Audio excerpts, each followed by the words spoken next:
Bien, hoy vamos a hablar del nacionalismo y de la patria. Cosa de la que ya he hablado aquí en algunas ocasiones. Fuimos creados por Dios y debemos volver a Él. Nuestra vida es un viaje hacia la casa del Padre que nos espera.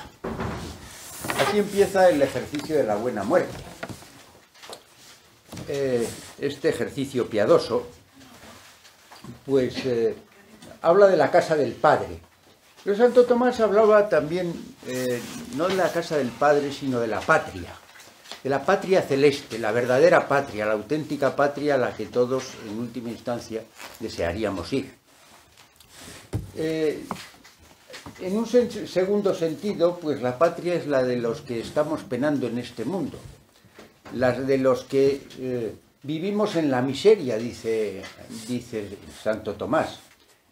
Y en ella también hay una patria, que es una patria de cada uno, no es la patria común de los bienaventurados que estarán en presencia de Dios y que entre ellos tendrán, gracias al don de la piedad, no a la virtud de la piedad, sino al don de la piedad, tendrán entre ellos pues un respeto, una consideración de aquellos que pertenecen al Padre. Nosotros vivimos también, mientras estamos en este mundo, en una patria en la cual, respecto de la cual tenemos unos deberes, y para llegar a esa patria celeste, pues tenemos que cumplir los deberes, tenemos que tener las virtudes que nos permitan llegar hasta Él, hasta Dios y hasta la casa del Padre. Como vimos en su día, el bien común es el más elevado de los bienes naturales, no de los bienes sobrenaturales, porque hay un bien común inmanente a la sociedad, y dentro de ese bien inmanente, interior, que no trasciende, que no llega al otro mundo, pero dentro del bien interior a la patria, inmanente a la patria, pues inmanente a la sociedad, el bien común es el más alto de los bienes que el hombre puede alcanzar naturalmente en este mundo. Naturalmente, no sobrenaturalmente. Aunque ese mismo bien pues puede ser sobrenaturalizado y dirigido al bien común trascendente. Eso ya lo vimos en su día. Pues bien, la virtud por la cual el hombre tiende a alcanzar ese bien común interno a la sociedad es la virtud de la piedad. Bueno, primero, es la virtud de la justicia. Cada uno de nosotros tiene que cumplir, tiene que dar a los demás aquello que les corresponde. En eso consiste el ser justo. Pero más allá del ser justo está la piedad para con los padres, la piedad para aquellos con los cuales tenemos que tener un especial agradecimiento, cosa que no tenemos con todos los hombres. La justicia hay que cumplirla con todos, y la caridad hay que procurar tenerla con todos los hombres, pertenezcan a nuestra sociedad o no. No porque los españoles no pertenecieran al Imperio Británico, pues se justifican los actos de piratería de la pérfida Albión. No basta con... hay que tener la justicia con todos, y la caridad también. En cambio, pues la patria, la piedad patriótica, la piedad para con los padres, la piedad para con la patria, es algo que solo podemos tener con unos pocos hombres, con unos pocos dentro del conjunto de los hombres, que son aquellos que pertenecen a nuestra sociedad. Hoy se habla muchísimo del patriotismo, por unas razones y por otras, en tiempos recios, como dice Miguel Ayuso. Tiempos que son de cambio y de inestabilidad, donde unos creen que el patriotismo está obsoleto y ha desaparecido su objeto dentro de una sociedad globalizada. Para otros, precisamente para que no desaparezca, el patriotismo se convierte en algo central, algo exagerado, algo sublimado. Finalmente, otros pues confunden la piedad patriótica o el patriotismo con diversas cosas, con muy diversos objetos de carácter diferente. Estos errores, pues hay que verlos desde la concepción clásica del patriotismo, que la vamos a hallar no tanto en los pensadores tradicionalistas, que sí, es decir, el tradicionalismo político mantiene esto, pero también ha habido en los últimos tiempos pues unos cuantos autores, o muy frecuentemente algunos autores que hablan del patriotismo de una manera ligeramente desviada, con buena intención, yo creo, pero ligeramente desviada. Entonces a lo que vamos a recurrir es a la concepción de Santo Tomás sobre lo que se llama la piedad patriótica. La palabra patriotismo no tiene correspondencia con el latín, que yo sepa. Entonces él hablaba de la piedad patriótica. Pues vamos a ver un poco qué es la piedad patriótica, para luego, en un momento dado, pues hablaremos de la patria. Pero vamos a empezar por la piedad patriótica, que es de la que Santo Tomás habla. De la patria habla poco, la introduce aquí y allá, la introduce para hablar de la patria celeste y de la patria terrestre, pero no he visto yo que la defina. Bueno, no quiere decir que no se defina, pero la define a través de las operaciones. Ya veremos por qué. El patriotismo, para Santo Tomás, debe distinguirse de otras muchas cosas que luego veremos. O sea que veremos primero la doctrina de Santo Tomás y luego los errores y desviaciones.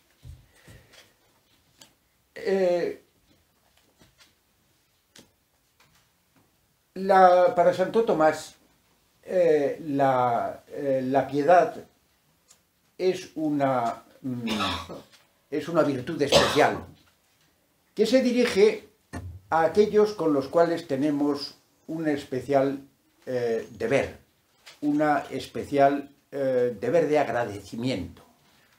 Se incluye dentro de la justicia, pero la justicia es de muchas clases, y también se incluye dentro de la caridad, y la caridad también es de muchas clases, pero sobre todo en la justicia, en el terreno humano, pues la justicia es de muchas clases, y eso ya lo vieron los pensadores clásicos. Hay algunas deudas que el justo debe responder a las deudas que tiene. Pero hay determinadas deudas que nunca podremos saldar. Porque es algo que va más allá de nuestras fuerzas, el devolver, por ejemplo, la vida a nuestros padres. Nuestros padres nos han dado la vida y nunca se la podremos devolver. Nuestros padres nos han alimentado, nuestros padres generalmente nos han educado, etc.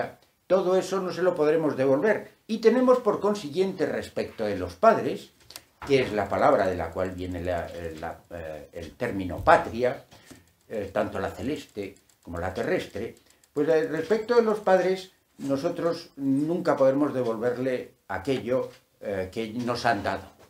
Y por consiguiente tenemos una especialísima deuda con ellos que no vamos a poder saldar. Entonces, esa misma piedad que naturalmente nosotros tenemos para con los padres, que tendemos a cuidar a los padres, pues se transfiere a algo todavía más importante, que es la patria. Es decir, a la sociedad sin la cual no hubiera podido darse la vida de los padres, ni la vida de la familia, ni por consiguiente nuestra existencia, ni nuestra educación, ni nuestra cultura, ni los bienes materiales que recibimos de la sociedad en la cual estamos. Entonces el patriotismo ha de entenderse como una virtud. Virtud que nosotros debemos entender, como todas las virtudes, atendiendo al fin que persiguen. La virtud es un hábito de obrar bien, que, como todas, pues debe estar encaminada en la concepción cristiana hacia el bien supremo, hacia la salvación eterna. Según en el terreno natural, nosotros, atendiendo solo a la razón natural, el hombre, según Aristóteles, pues se contempla la propia esencia, contempla lo que son los hombres, distingue a los hombres de las restantes criaturas que hay por las operaciones que lleva a cabo, Y entonces llega a la conclusión de cuál es el fin del hombre en este mundo. Eso ya lo vimos al principio. Pues bien, desde la propia esencia encontramos o podemos encontrar cuál es el fin último de nuestras acciones. Y las acciones virtuosas son aquellas que, sometidas unas a otras, unas encaminadas a otras, se dirigen hacia el fin último del hombre, que Aristóteles pues concebía de una manera natural principalmente. La contemplación de la más alta, como vimos en su día, la contemplación, la más alta de las capacidades del hombre, de la más alta de las cosas objeto de contemplación, es decir, la contemplación de Dios. Eso naturalmente lo mantenía Aristóteles. Pues bien, las virtudes en líneas generales son aquellas que nos dirigen, que nos llevan, que nos empujan hacia esa finalidad. ¿Cuándo he empezado? Porque... hay 10. Hay 10, vale. Muy bien, pues. Las diversas virtudes se establecen por su objeto. Y entonces, pues de acuerdo con lo que he dicho, el objeto de la patria, el objeto de la virtud de la piedad patriótica, pues se dirige a un objeto. Ese objeto es la sociedad de los hombres, nada más que la sociedad de los hombres. Las virtudes nunca son, y la justicia en concreto, nunca se dirige a las cosas, ni a los animales. No hay justicia para con los animales y para con las cosas. A diferencia de lo que hoy sucede muchas veces con el animalismo y cosas por el estilo, ¿no? La justicia se dirige hacia los hombres. Puede ser objeto de esa justicia el entregarle un animal o entregarle una cosa, pero no es para con la cosa para la cual nosotros tenemos la justicia. Y lo mismo sucede con la piedad. La piedad se dirige exclusivamente hacia los hombres. Pero, como les decía, pues es diferente la justicia que nosotros tenemos que tener para uno cualquiera, para un hombre cualquiera, que para con los hombres que pertenecen a nuestra familia o los que pertenecen a nuestra sociedad. La característica más destacada de la virtud de la patria, de la virtud de la piedad patriótica, es que no podemos cumplirla más que con una determinada clase de hombres. Otras muchas formas de justicia se pueden cumplir con otros muchos seres, con otros muchos hombres, pero la piedad patriótica solo se puede cumplir con unos hombres determinados. La piedad para con los padres solo para con los padres. Se podrá propiamente hablando. Luego eso se extiende a los demás familiares y de alguna manera también a aquellos que viven dentro de las sociedades inmediatamente próximas a nosotros. Pero culmina esa piedad con la patria, con la sociedad en la cual vivimos y con la cual tenemos que tener un agradecimiento especial. La acción que corresponde a la virtud del patriotismo y a la virtud de la piedad para con los padres, la piedad filial, pues es lo que clásicamente se llamaba culto. Santo Tomás ya dice por entonces que se suele entender que el culto es algo que se refiere exclusivamente a una forma de piedad sobreelevada, sobrenatural, que es dirigida hacia Dios. Es decir, para con Dios también tenemos que tener piedad, y eso es la religión, la virtud de la religión. Tenemos que tener más piedad que con ninguna otra cosa de las existentes, porque es aquel verdadero Padre, no solo Padre de nuestro cuerpo y de nuestra educación y de algunas cosas secundarias, sino es causa de todos los aspectos del cuerpo y del alma que Él directamente ha creado. Bien, la virtud de la religión es una piedad que solo podemos tener respecto de Dios. Respecto de los... y entonces se da lo que se llama el culto de latría respecto de Dios. Pero también hay un culto, dice Santo Tomás, un culto que vulgarmente no se le llama culto, pero que consiste en cuidar, respetar, tener en consideración a aquellos objetos de la virtud de la piedad. Esa virtud de la piedad se dirige principalmente, dentro de lo natural, se dirige en primera instancia a los padres, a los demás miembros de nuestra familia y también a la patria. El culto consiste pues en lo que muchos hombres hacen, cuidar de los padres, y cuando ya no cuando estamos bajo estamos sometidos a ellos, pues tenemos que respetarles, obedecerles, etc. Luego también tenemos que seguir respetándoles y obedeciéndoles en cierta medida, tenemos que visitarles, tenemos que cuidarles en las necesidades, pero eso es lo normal. Luego existen unas circunstancias especiales, unas circunstancias que son obligaciones accidentales, como puede ser pues cuando el padre está enfermo, cuando el padre no tiene de qué comer, cuando el padre necesita una ayuda de cualquier tipo, accidentalmente tenemos la obligación de cumplir con nuestros padres, una obligación extraordinariamente seria. Tenemos que cumplir con las necesidades accidentales que puedan sucederles a nuestros padres. Lo mismo sucede con la patria. Con la patria tenemos que cumplir nuestros deberes de buenos miembros de la sociedad, pagar nuestros tributos justos, cumplir las leyes, etc., las leyes justas, acatar a las autoridades legítimas, etc. Pero también accidentalmente tenemos unas obligaciones que son análogas o paralelas a esas obligaciones accidentales que tenemos para con los padres, como puede ser cuando la patria se halla en peligro, interior o exterior, de manera tal que tenemos que dejar incluso la familia, incluso a los padres, en orden a defenderla y anteponer eso a cualquier otra consideración dentro del terreno natural. Eso no quiere decir que el culto a los padres pues sea un respeto absoluto. Hay que amar a los padres, hay que obedecerles, hay que hacer lo que ellos mandan, pero dice Santo Tomás, se puede odiar a los padres en cuanto nos aparten, por ejemplo, de una virtud superior como es la de la religión. Él se refería sobre todo a los religiosos, cuando un padre se niega a que un hijo pues, pueda entrar en religión o cosa por el estilo.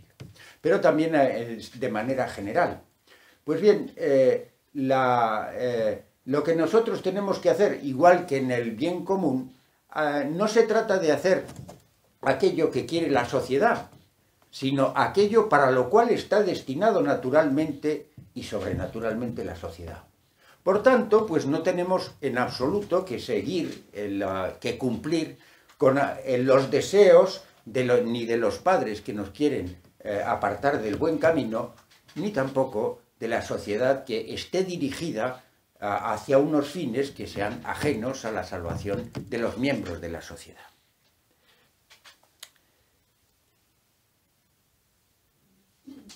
Por consiguiente, pues aquí lo más importante, una de las cosas más importantes, pues consisten en, se puede destacar mejor la importancia de la virtud del patriotismo, pues de manera natural. Los autores clásicos, Séneca, Cicerón, Aristóteles, destacaron muchísimo esta virtud para con la patria. Pero de manera sobrenatural, pues eso aparece en el hecho de que esta virtud está englobada dentro del cuarto mandamiento, que es el primero de los mandamientos para con los hombres y no para con Dios. Y muchas veces es de extrañar que los eclesiásticos se olviden completamente de esta virtud y de este deber y no hablen nunca de ello, cuando es el bien supremo, natural, no sobrenatural, pero el bien supremo natural, al que nosotros debemos atender principalmente. Esa es la importancia fundamental de la virtud del patriotismo o de la piedad patriótica. Pero lo que más importa dentro de esto es recordar algo que ya vimos a propósito del bien común. Y es que, en última instancia, pues todo ello debe ser dirigido hacia el fin, debe ser juzgado por el fin. debe ser medido por el fin que nosotros buscamos, que busca cada una de las virtudes. Y una virtud es buena, el hábito operativo es bueno y no vicioso, que es el hábito operativo malo. El hábito operativo bueno se mide en virtud de la finalidad que se persigue. Pues bien, yo aquí lo que quería destacar especialmente hoy, pues son los errores que se cometen en los tiempos recientes sobre el patriotismo. Y lo que importa en esto, lo que hay que destacar, es que todos ellos, en última instancia, surgen de esa raíz del mal en el terreno político, que es el liberalismo. Todos ellos son manifestaciones, de una u otra manera, del liberalismo. ¿El liberalismo en qué consiste, fundamentalmente? Pues el liberalismo se caracteriza principalmente por esa concepción de la libertad de que hablamos en su día, es decir, una libertad que se basa no en la consideración del fin, sino en aquello que espontáneamente surge del sujeto. Ser libre es dejarse llevar por aquello que supuestamente surge desde nosotros mismos. Es decir, el liberalismo se caracteriza porque el principio liberal se explica como causa, no como fin, como causa eficiente, no como fin de las acciones. Y entonces eso conlleva una tergiversación inmediata de todo, incluido la virtud del patriotismo, que en todas las concepciones que vamos a ver, en las cuales está en todas ellas presente esa concepción de la espontaneidad, de la libertad como espontaneidad, como algo que surge originariamente desde nosotros mismos y que justifica aquello a lo cual tiende esa espontaneidad. Entre los errores que aparecen, pues uno de los más importantes es el sentimentalismo patriótico. Incluso entre los tradicionalistas encontramos que el patriotismo se define como sentimiento. Pero el patriotismo no es propiamente hablando un sentimiento. El sentimiento es algo que, al igual que en cualquier otra manifestación, como las manifestaciones religiosas, pues el sentimiento puede acompañar y sirve de solaz a aquel que es un hombre piadoso y religioso. Y de vez en cuando, pues a algunos les concede Dios la satisfacción, una satisfacción interna, en vez de de manera tal que en vez de costarle trabajo los actos de piedad religiosa, pues se ve pagado, ayudado por unos sentimientos que acompañan a la piedad religiosa, cosa que es en los santos y en los místicos muy frecuente, en los demás escasísimo. Bien, pero el sentimiento no es la explicación de la religión. En eso también se da, es decir, la idea de que la religión es un sentimiento. La religión no es ningún sentimiento. El sentimiento puede acompañar. Entonces, confundir lo que acompaña con aquello que es esencialmente una cosa, constituye un sofisma. Es decir, el creer que si no se da el sentimiento, entonces ya no se da la cosa. Creer que porque nosotros no tengamos el sentimiento religioso, pues bueno, pues no voy a misa, porque no... y en otras ocasiones, pues sí, me siento muy atraído, pues no... es igual que los padres, con los padres sucede también. La educación de los hijos, pues la educación de los hijos no se puede hacer, digamos, que es una expresión que a veces pues no es muy fina, pero no se puede educar desde la tripa. Es decir, no se puede educar según esté uno enfadado o según le parezca encantador el niño, sino que hay que educar de acuerdo con las normas para la finalidad que se persigue. Entonces, pues el niño puede parecernos monísimo cuando hace una gracia, pero hay que regañarle o hay que castigarle adecuadamente y nos puede enfurecer por una cosa nimia y no podemos enfadarnos en esa ocasión. Bueno, pues esa es un quid pro quo que se comete constantemente en una sociedad dominada por los sentimientos y por la irracionalidad. Y bien, eso es lo que sucede en general también con el patriotismo. El patriotismo no es un sentimiento. De hecho, los sentimientos no aparecen en el pensamiento clásico, propiamente hablando. Lo que aparecen son las pasiones. Las pasiones. Las pasiones, pues, son tendencias naturales que se producen en determinadas ocasiones, pero que nunca son guía de la moralidad y de la obligación. De los sentimientos no podemos extraer ley alguna de la moralidad y de la dirección de nuestras vidas.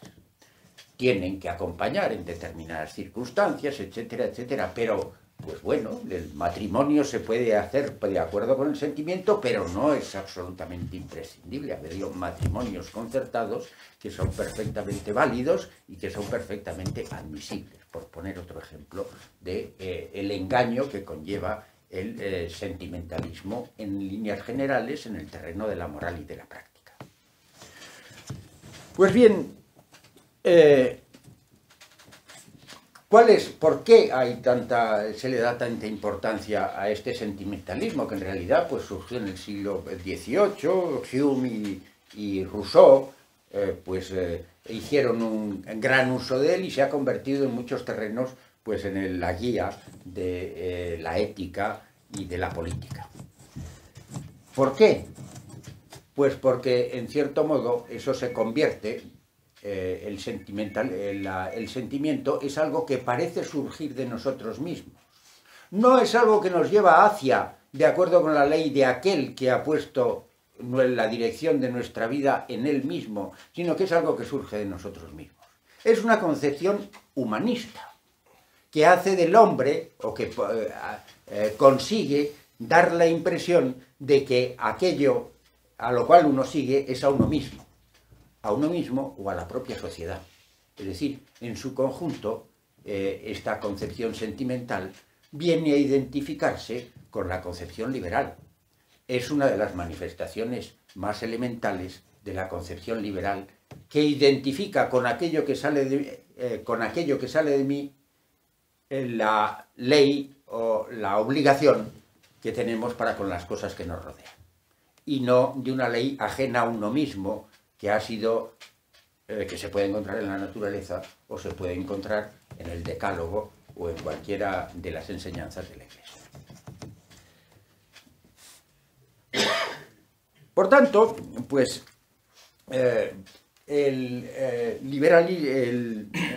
la piedad patriótica entendida como sentimiento, pues se debe a la modernidad política.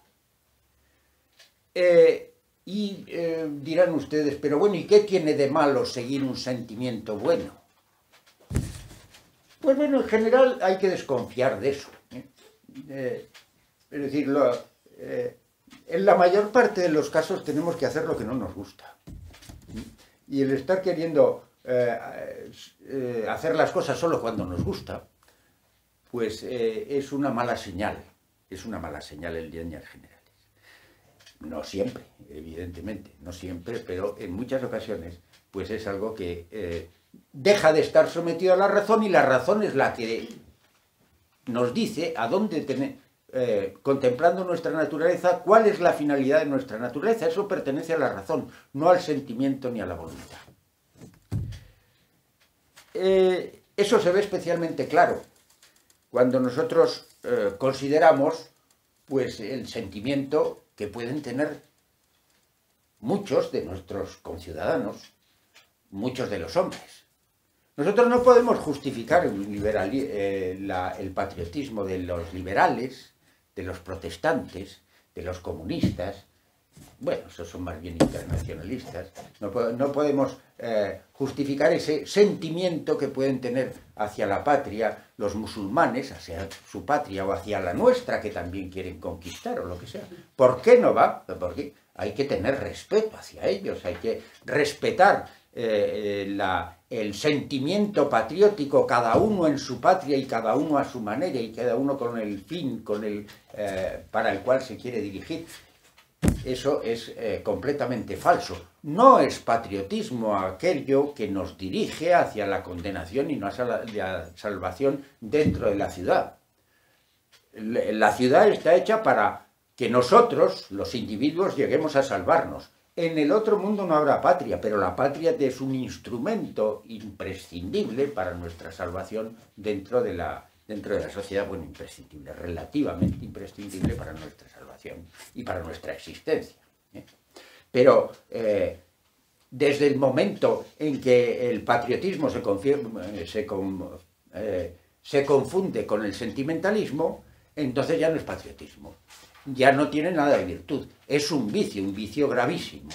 Un vicio gravísimo que podría ponerse en comparación con aquel padre que, pues, o con aquel marido, pues, que siente cierta piedad y cierto cariño a uno que está enamorado de su mujer por la fuerza de su sentimiento. Pues no es aceptable. Igual que también, pues, no es aceptable, pues, aquel que persigue con unas finalidades inaceptables a nuestra hija por la profundidad de sus sentimientos. Todo ello es insostenible. Es decir, el sentimiento, esté presente o no, es indiferente respecto de la finalidad que se persigue en la piedad patriótica como en el resto de las cosas que hacen a nuestra acción. Un segundo error, pues se refiere no a aquello de donde surge la piedad patriótica, no de donde surge el patriotismo, sino al objeto del patriotismo. ¿A qué se refiere el patriotismo? ¿A qué apunta el patriotismo? ¿Cuál es el objeto de la virtud patriótica? Pues aquí también hay unos errores importantes, porque la piedad patriótica no se refiere a una cosa que tenga una sustancia natural, no tiene no constituye una cosa que tenga una naturaleza y en la cual nosotros tengamos que estar considerando esa cosa para luego ver cuál es su naturaleza y actuar de acuerdo con ella. La patria es una entidad moral, pero no una entidad natural. Bueno, es natural que nosotros tengamos una patria, pero la delimitación de la patria depende de unas obligaciones respecto de la naturaleza del hombre y no porque sea una cosa. Me intentaré explicar. Existe un segundo error que consiste en confundir el objeto de la patria con algo concreto, con unas características concretas. Como por ejemplo, pues pueden ser la cultura, el territorio, la lengua,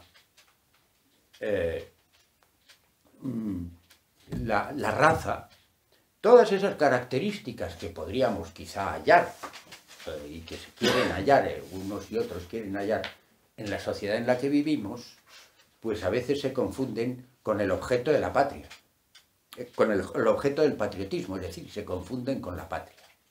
Pero todas esas cosas no son más que cosas concomitantes hacia el objeto de la patria, no hacia... Antes veíamos las cosas concomitantes a la virtud del patriotismo, ahora hablamos de las cosas concomitantes hacia la cosa que es la patria.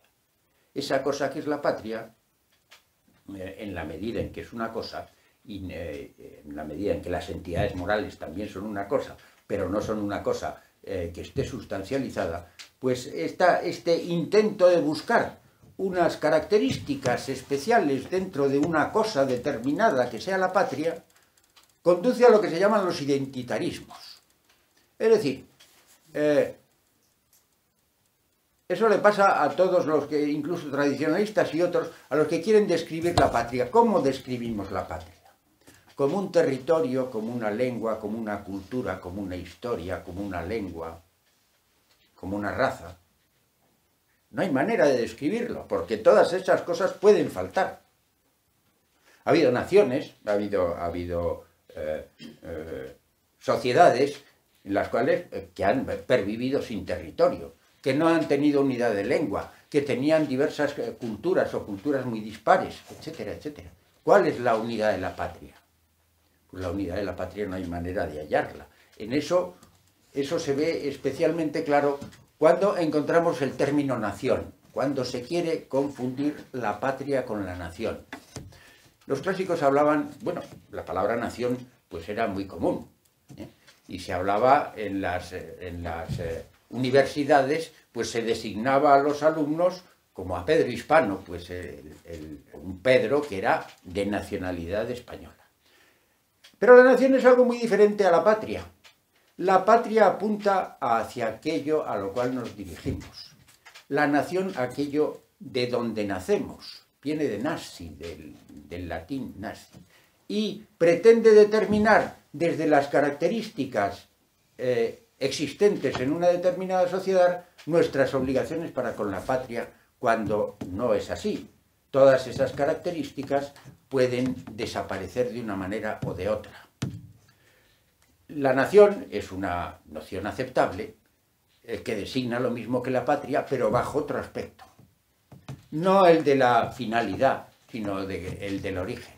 Y entonces, pues nosotros no podemos identificar la patria con aquello, con unas características siempre muy volubles, siempre muy cambiantes, siempre muy discutibles, que podamos encontrar en nuestra patria. ¿Quiere eso decir que nosotros debemos despreciar nuestra cultura, nuestra historia, nuestros símbolos, nuestra lengua, nuestra raza? Bueno, eso, hubo una época en que todos hablaban de raza, incluso el Papa a veces hablaba de la raza por identificarlo con las naciones, etc. No hay que despreciar nada de todo eso. Todas esas cosas existen y son respetables. Pero el objeto único de la patria son los hombres. Los hombres para los cuales tenemos contraídas una deuda que nosotros tenemos que devolver en todo lo que podamos. Y todo lo demás es accesorio. Si una patria se tiene que trasladar de lugar, tiene que cambiar, pues tiene que admitir otras lenguas, tiene que admitir otras cosas, la patria sigue siendo objeto de obligación. Seguimos teniendo para con ella unas obligaciones. No podemos decir que la patria esté cuajada, determinada, acabada, como si fuera una sustancia que tuviera una naturaleza con unas características determinadas, sino que es el objeto de la virtud del patriotismo. Hay muchos que cantan a la patria en virtud de los paisajes, de la belleza, de sus moradores, de las diversas características, y todo eso de las diversas características de su cultura, de su historia. Todo eso, incluso entre los tradicionalistas, pues está bien, pero no hay que confundirlo en absoluto con la patria propiamente hablando.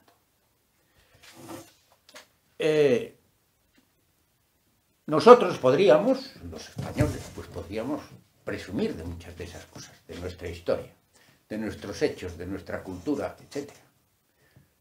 Pero eso no es lo que determina el objeto del patriotismo. Debemos respetar los símbolos, etc. Pero por los hombres debemos de respetar la cultura, pero por los hombres de nuestra sociedad, no por sí mismos. Una bandera, pues es un lienzo. Un escudo, pues es un dibujo. Una cultura, pues es algo de agradecer, dependiendo de cómo sea, pero es más o menos de agradecer que la hayamos recibido.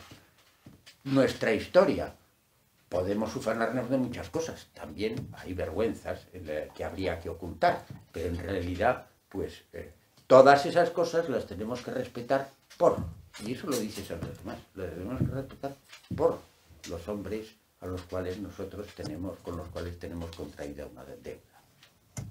Finalmente, existe una tercera característica, un tercer error, que consiste en, podría decirse que era la confusión de la patria con la nación. Pues la exageración de eso mismo es lo que se llamaría el nacionalismo. El nacionalismo pues es el extremo de todo eso. En la formación de la Edad Moderna, durante la Edad Moderna, pues las nacionalidades surgieron, las naciones surgieron como una cuestión de hecho. A partir de la Paz de Westfalia, después de las guerras de religión, hubo una magna reunión en la cual pues se decidieron que quedaran cuajadas bajo autoridades, bajo reyes más o menos absolutos, cada una de las sociedades existentes, y quedaran de tal manera, se convirtieran en algo clausurado, cerrado, sustancializado. Esos reyes entendían, no eran contrarios a la religión, pero se arrogaban a sí mismos muchas de las cosas que pertenecían al sumo pontífice y a la Iglesia. Eso, después de la Revolución, pues esos reyes fueron sustituidos por el procedimiento, a algunos de ellos, de cortarles la cabeza, pues fueron sustituidos por la voluntad popular. Es más difícil cortarle la cabeza a la voluntad popular. Pero la voluntad popular viene a ser un sustituto de esos reyes absolutos. Y entonces, dentro de eso, se produce una incoherencia, porque la revolución fue hecha de acuerdo con los principios que podríamos llamar liberales, pero eso de la nacionalidad y el liberalismo son dos cosas que casan mal, porque la nacionalidad responde a una cuestión de hecho. Las naciones quedaron cuajadas tal como estaban, habiéndose producido muchísimos cambios a lo largo de la historia de las naciones, porque las naciones y la patria y los pueblos pues cambian.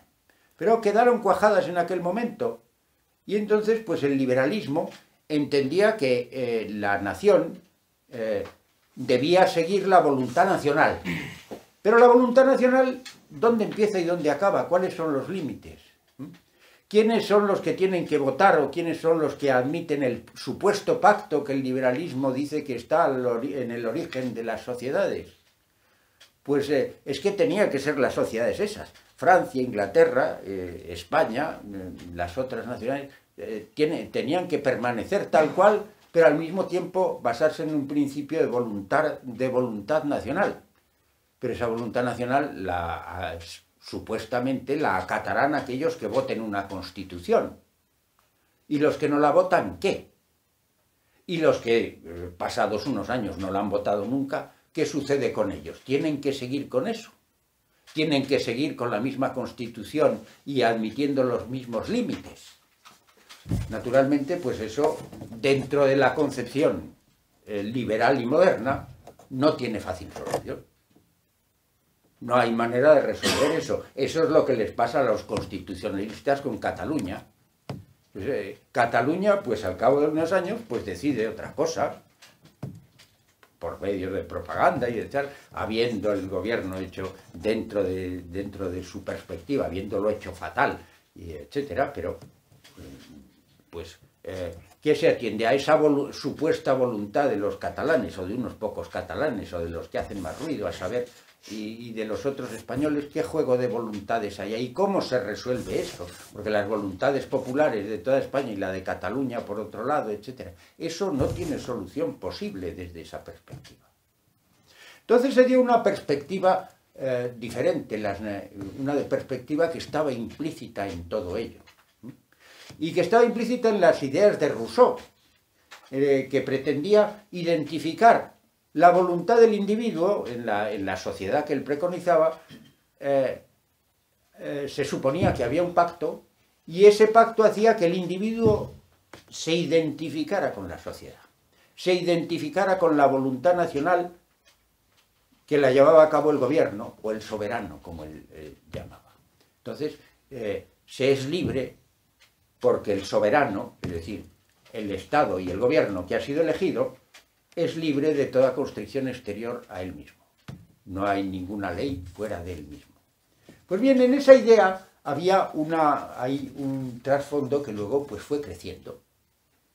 Fue creciendo a lo largo del siglo XIX y se convirtió en el nacionalismo, en el estatismo, en el totalitarismo. en última instancia. ¿En qué consiste eso? Pues bueno, el representante más claro, más oscuro al mismo tiempo, pues fue Hegel, que no hay quien le entienda. Pero bueno, poco más o menos lo que Hegel viene a decir es que el individuo humano, bueno, nosotros a veces hablamos de abstracciones y entonces pues decimos, nosotros hablamos de la humanidad. Y entonces, la humanidad, ¿pero dónde está la humanidad? Yo no me encuentro con la humanidad por ahí, ¿de acuerdo? No me encuentro con la sociedad, no me encuentro con... Esos son nociones que nosotros extraemos, que se dan, que existen, pero distribuidas en muchas cosas, en muchos individuos. El hombre no existe, lo que existe son cada uno de los hombres, pero nosotros tenemos la noción de la naturaleza humana que se repite en cada uno de los hombres. Pues bien, en la concepción individualista no hay naturaleza común, hay solo individuos y no hay naturaleza común. Pero también podemos pensar al revés, lo que existe es el hombre y no los individuos, y mejor en la sociedad. Lo que existe es la nación, lo que existe es el Estado que dirige la nación. Y todo lo demás, pues no son más que abstracciones. Verdaderamente nosotros, cuando pensamos, estamos pensando nosotros o nos está pensando el Estado. Nuestras acciones son nuestras o son acciones de la sociedad.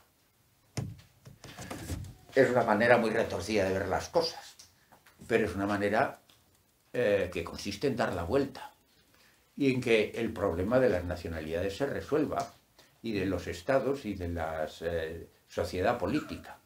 Lo que existe es la sociedad política y los individuos no son más que un momento de la realización, un momento transitorio de la realización del desenvolvimiento del absoluto que tiene en una de sus culminaciones principales el Estado. Lo que existe es el Estado. Es el que tiene fuerza y es el que puede obligarnos a hacer las cosas. Nosotros somos pensados por el Estado, hacemos las cosas por el Estado, somos una manifestación del Estado siempre prescindible y abstracta. No somos más que un momento del desenvolvimiento, del desarrollo de la idea absoluta. Es decir, lo que existe es la sociedad, no nosotros. Es como si nosotros consideráramos un cuerpo visto de cerca, en cierto modo, un cuerpo de un animal, y vemos pues diversas cosas, vamos, y nos parece pues que tiene unas vísceras y otras cosas, incluso unas células, etcétera, pero bueno, pero si lo vemos en realidad, ninguna de esas cosas existe si no existe el todo. Por consiguiente, de la misma manera, pues nosotros entendemos, lo que no existen es el Estado y nosotros somos unas células prescindibles, como en todos los cuerpos, pues van desapareciendo células según van creciendo y se van siendo sustituidas por otras. Pues bien, esa idea fue desarrollada, ha sido desarrollada de muchas maneras, pues esa idea se ha manifestado también en algunas de las concepciones que tienen más o menos una influencia de la modernidad y que tienen también algunos caracteres, digamos, próximos al tradicionalismo. En especial, pues, podría hablarse del fascismo. El fascismo decía Mussolini, decía, por ejemplo, el Estado fascista es una fuerza que resume todas las fuerzas de la vida moral e intelectual del hombre. No se puede, pues, limitar a puras funciones de orden y protección. Es una forma, una regla y una disciplina de toda persona que penetra en la voluntad y en la inteligencia. Y el Estado se mete dentro de nosotros, penetra nuestra inteligencia, penetra nuestra voluntad y no se reduce a una función superior, como es la concepción clásica, sino que está dentro de nosotros. Y lo mismo sucede con las concepciones pues, de José Antonio Primo de Rivera, por ejemplo, que sustancializa, y él lo dice, sustancializa España. No, España, pues, España no es una sustancia, no es una sustancia, ninguna sociedad humana lo es. Sustancializa, y lo dice con esas palabras, y confiere una existencia irrevocable y eterna a España, o eso cada uno entre los diversos países donde se dieron doctrinas similares. Eso es un error importante, porque pone por encima, bueno, admite admite la religión católica, pero como manifestación de la patria, como manifestación de España, como respeto a la cultura y a la historia española, no al revés. Y por otra parte, pues estas concepciones, no ya el falangismo, el fascismo, y peor aún el nazismo,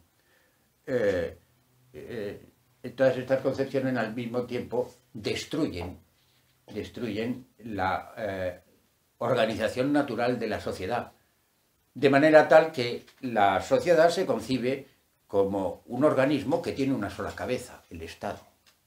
Y ese Estado es algo que rige todos nuestros actos y nos priva de cualquier libertad y virtud para llevar a cabo dentro de nuestras familias, nuestros municipios o nuestras regiones o nuestro trabajo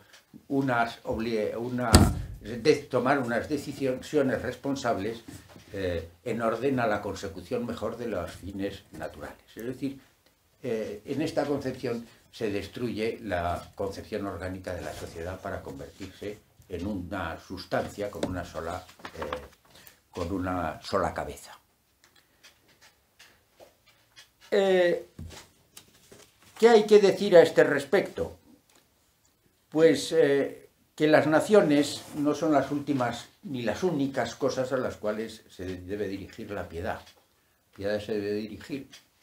Santo Tomás no hablaba de eso. Santo Tomás no hablaba de cosas, no hablaba propiamente hablando de naciones en ese sentido, ni hablaba tampoco de una sociedad que tuviera una unicidad, sino que hablaba de la piedad refiriéndose primero a los padres, luego a los consanguíneos, luego a los amigos, luego a los que pertenecían a otras sociedades, luego a la patria y luego a la patria celeste. Y la patria no tiene por objeto algo de carácter monolítico, sino que tiene unas extensiones respecto de cada una de las cuales nosotros tenemos unas obligaciones especiales.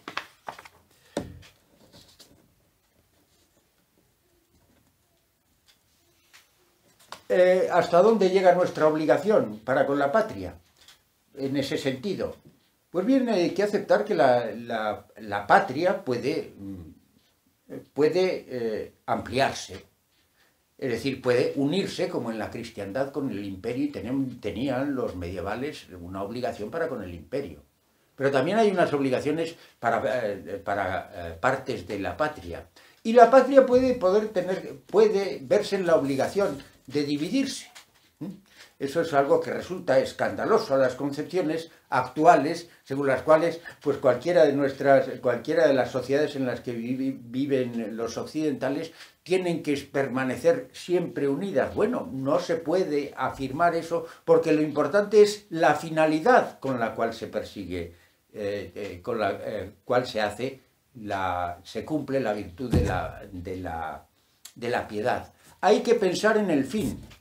Y si en algún momento pues, de su historia hubiera tenido España que dividirse, pues, qué sé yo, en la zona nacional y en la zona roja en su momento, si aquello hubiera quedado cuajado, pues más valía que desapareciera la unidad de España y que siguiera en una parte de España la finalidad, una sociedad que persiguiera la finalidad propia de la sociedad, que es la salvación de los hombres, y en la otra, pues, quizás si se ha estabilizado, pues habrá que hacer lo que se pueda por ella, pero puede tener que dividirse. No se puede sustancializar la patria de esa manera. Bien, tanto la ampliación de aquellos que son antieuropeístas, naturalmente que somos antieuropeístas, pero no anticristiandad, y aquellos que se dividen, bueno, naturalmente que somos contrarios a la división, pero si hiciera falta, de la misma manera, pues, bueno, pues habría que prescindir de algunas cosas. Lo malo sería, como decía Menéndez Pelayo, el famoso epílogo de los heterodoxos, me parece que era, el epílogo de los heterodoxos. Lo malo no es que España se vea dividida en reinos de taifas, como decía en el epílogo, sino que sea musulmana. Sería muy malo que se dividiera. pero muchísimo peor es que se dividiera en taifas musulmanas. Bien, dejando eso, pues hay finalmente otro error, con lo cual quiero acabar, y perdonen si me he extendido un poco.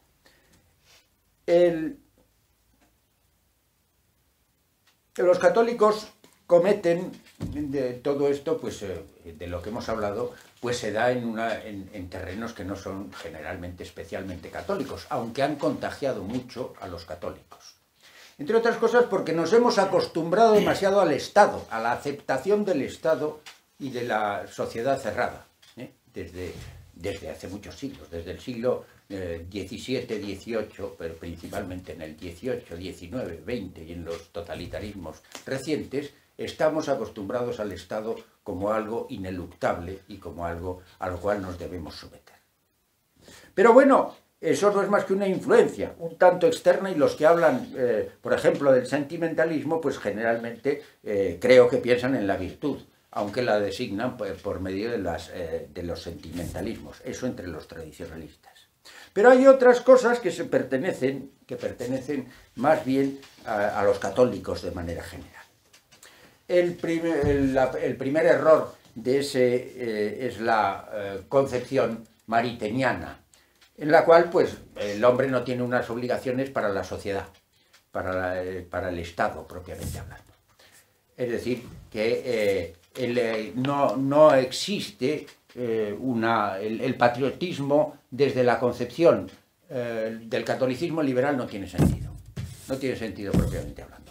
Ellos son internacionalistas, y de la misma manera que muchos progresistas y muchas autoridades eclesiásticas hablan a la humanidad en vez de hablar a la grey de nuestro Señor Jesucristo, pues así sucede desde luego con la patria, con más razón con la patria. No van a ser defensores de la patria. ¿Cuándo han oído ustedes, fuera de aquí y de otros lugares tradicionales, han oído a ustedes hablar de la virtud del patriotismo como la más elevada de las virtudes que puede tener el hombre dentro de la sociedad y para con sus semejantes? ¿Alguno de ustedes ha oído hablar alguna vez de eso?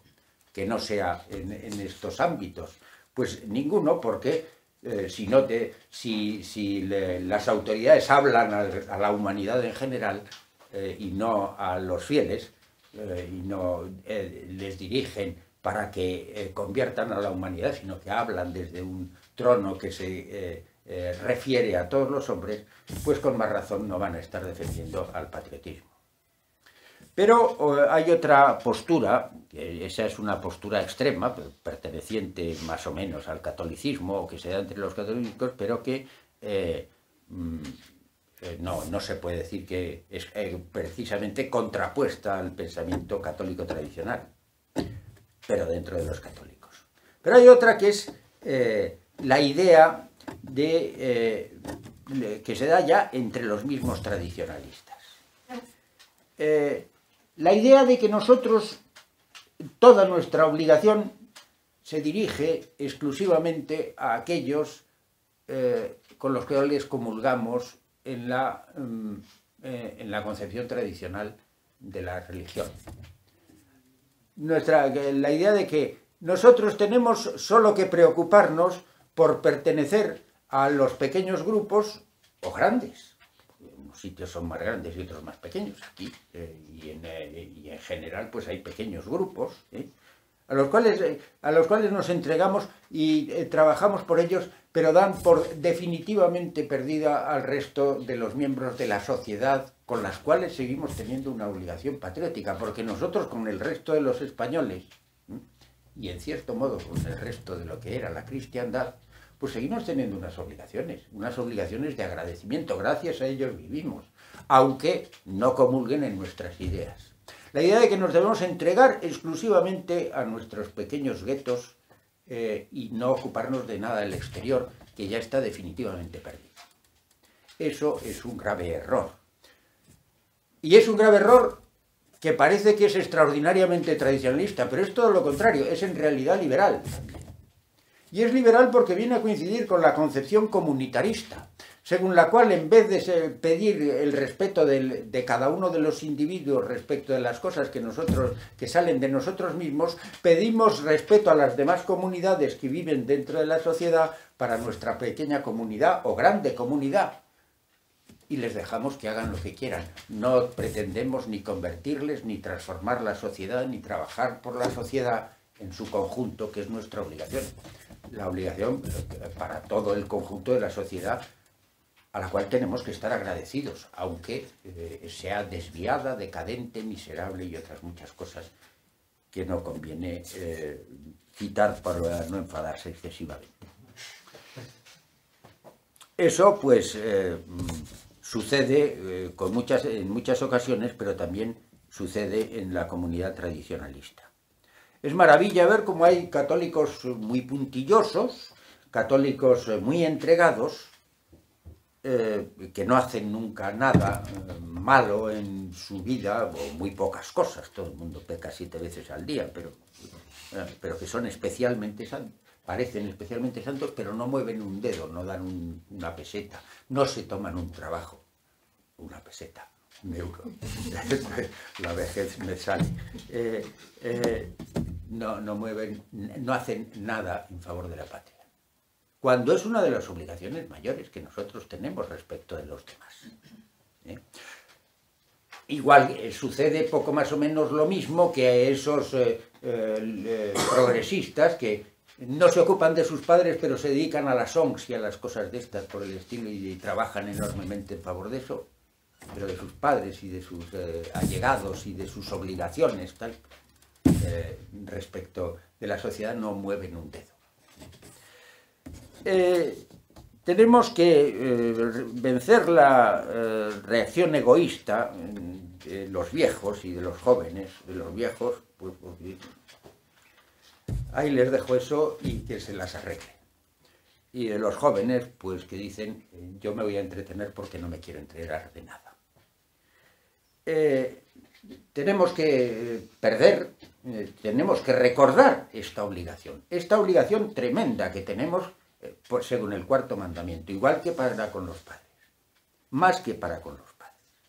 Y entonces, pues nosotros tenemos que trabajar por eso. Pero tenemos también que quitarnos de en medio una de las ideas, es como lo de la educación, una de las ideas de que tenemos que hacer por la patria, pero cuando me apetece, cuando sale de mí, cuando me sale de la tripa, y perdonen la expresión. Eso es lo que sucede, por ejemplo, con las manifestaciones. Las manifestaciones son un engaño en líneas generales. Hay que ir. Pero no hay más que ver estas manifestaciones que han hecho. No han servido absolutamente para nada. Bueno, sí han servido. Han servido para darnos la impresión de que se ha hecho algo cuando no se ha hecho nada. Como en las manifestaciones de los tiempos de la transición, inmensas, enormes, tal, esto se va a arreglar. Ni caso. Efecto ninguno. Resultado, la nada más absoluta. La satisfacción de los que han ido allí y se han desahogado soltando máximas. Y nada más. ¿Qué ha sucedido con lo de Cataluña? Tal. Nada. Hay que ir. Pero con eso no se crea. Se ha desahogado uno. Pero no se ha cumplido con el deber patriótico. Nos da la impresión de haber hecho algo de manera puntual y el poder las asume ya oficialmente. Una manifestación, pues una manifestación se fastidia a unos y a otros y tal, pero no se ha hecho nada. La medida del trabajo por la patria, como toda la mayor parte de las medidas, está en el fastidio. Desde el momento en que me fastidie trabajar por la patria y tenga que hacer todos los días y todas las horas y soltar dinero por la patria, igual que lo tenemos que dar a la iglesia, etc. Pero desde el momento en que nos fastidie, entonces muy probablemente estamos bien encaminados. Desde el momento en que tengamos que hacer este trabajo y este otro y no tengamos ganas de ir a una manifestación donde vemos a otros muchos y donde nos llenamos del espíritu de alegría y de tal, esto se va a arreglar, nos volvemos a nuestra casa y no volvemos a hacer nada, pues eso es engañoso. Si nos apetece, tenga usted cuidado. Si no le apetece a usted, es muy probable que que sea de gran utilidad. La satisfacción del enfado y cosas por el estilo, pues no tienen una gran utilidad. En cambio, la presencia del fastidio del trabajo cotidiano, del incluir dentro de nuestras vidas como